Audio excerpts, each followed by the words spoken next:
Hi, today let's go ahead and take a look at this. It's an older figure. This is the Marvel Legends Spider-Man Homecoming Spider-Man. So this is how he appears in the titular film. He's a pretty good looking figure.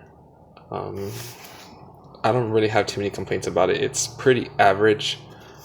Before we get into the figure, let's go and look at his accessories. He has two of them already on him, which are his webbings for under his arms. I think they look pretty bad. They have a nice sculpt to them. They do have a nice web sculpt, but it's unfortunate they are hard plastic and they are very small, so you're limited to only this pose. You can't bring them in any further, and if you want to bring them out more, there's nothing. So I kind of consider these useless accessories. They don't even look natural.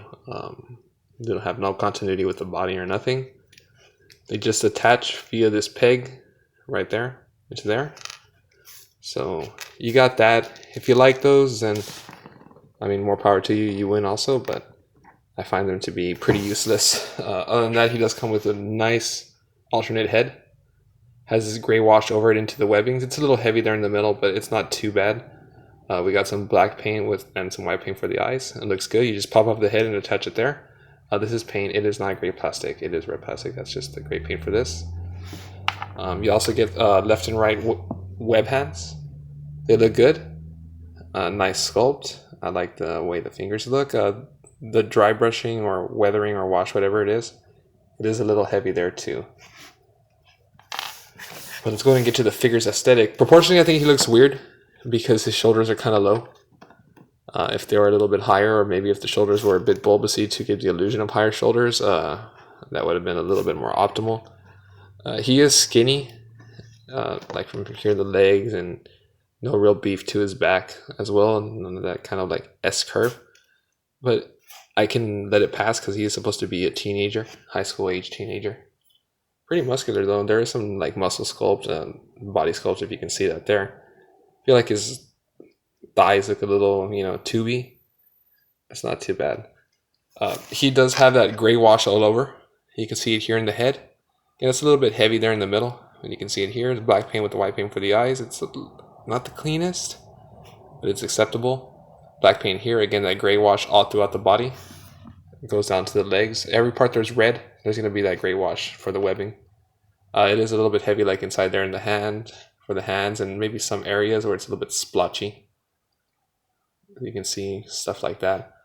I do appreciate that they continue the paint into the butterfly joint, like the black paint. That's even red paint. That's also blue paint, as well as that gray wash continues here to the back. The line doesn't have a real continuity, but it still looks good, and it's much appreciated that they did add the paint detail, especially those little bits of red. That looks good. There is this black paint all over the body, around here in the arms, going down here to his utility.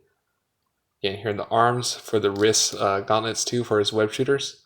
There is some web shooter detail sculpted in. It would have been nice with maybe some silver paint to bring that out, but you do get some more of this black paint. This is also blue paint over red plastic, as you can see here, because of that. Unfortunately, the pins are red, and I get it for this side, but it does look weird on this side. We got some more of that black paint down here on the boots, so that looks good. The suit does have this really nice texturing to it. We also got black paint here for the spider. As you can see, really nice, cool looking texturing, and it feels good in your hand as well. And if you can also see, there is this tampograph detail. Under the harsh light, it's easy to see, but what I think is cool, and under normal lighting conditions, it kind of blends into the suit, and you have to look in there, and it looks awesome. It's all over the suit, like all over, even back here. You see that looks nice. So the weathering is a little bit, or the wash, whatever you want to call it. I don't know the proper terms. It's a little heavy in some places, but it has a nice amount of paint detail, and it's decent. It's not too sloppy, and it's not the cleanest, but it's not too sloppy. So I like the way he looks. Unfortunately, his articulation is pretty average. So let's get into that. His head is on a old school ball hinge, so you get that much up, that much down, but it does kind of break the sculpt here. It looks weird and disjointed. You get a little bit of head tilt, not too much. You get rotation at the arms. You get a very nice butterfly joint back and forward. It works so well. You can get the forward gun pose, no problem if you had a holding hands and a gun. So yeah, all this articulation works very well. With the butterfly joint, you get a bicep swivel, you get a double jointed elbow. It's not the cleanest looking, there's more blue paint here by the way, but it gets you a nice run. The wrists have the in and out hinge, and they swivel where they connect. There is 2 clicks forward for an ab crunch. Doesn't look too bad, so it looks kind of weird. And one click back. Again, they continued the paint. It's not the cleanest there, but it's nice they continued it.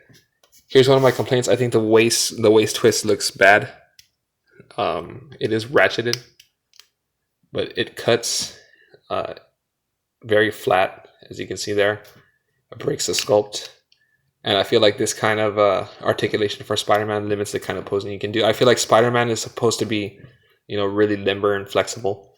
And some of these articulation points, well, they make it a little bit out of character, if that makes sense.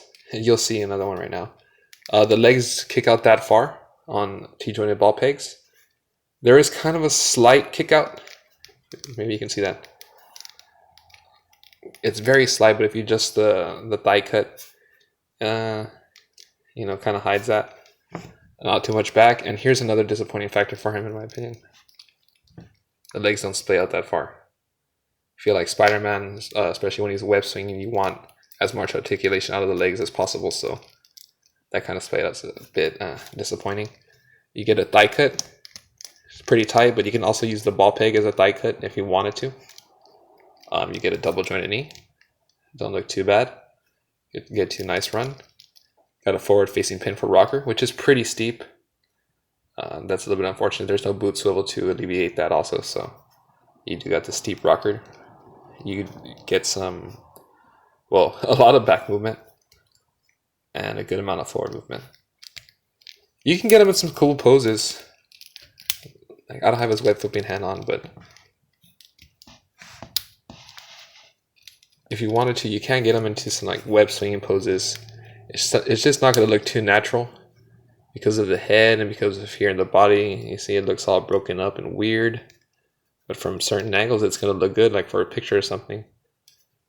But it's not the worst articulation, but for Spider-Man I would expect a little bit more, considering, you know, the nature of the character itself. So let me square him up. Let's do a quick comparison with the most modern Spider-Man figure. Here he is with the carded bubble Spider-Man.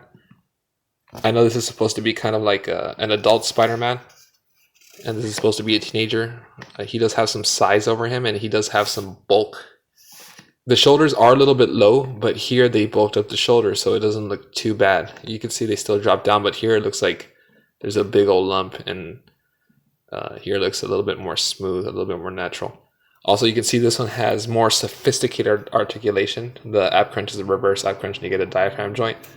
You don't get a waist twist, so you're still a little bit limited, but you do get more out of what you can do with this, especially with drop downs and things like that.